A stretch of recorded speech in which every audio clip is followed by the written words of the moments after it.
How to set up free VPN on iPhone for free.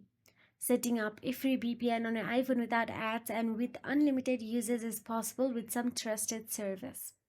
So here is how to do so. First of all you have to do is open the settings app on your mobile device. Once inside the settings app, scroll down and tap on the general option available there. Once you tap on the general,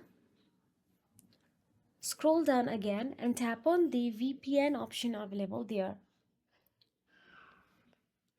Once inside the VPN, simply tap on the Add VPN or VPN option available at the top. Now tap on the Add configuration.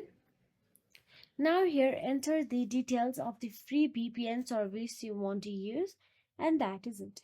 If you found this video helpful, please like, share and subscribe our channel, and thank you so much for watching.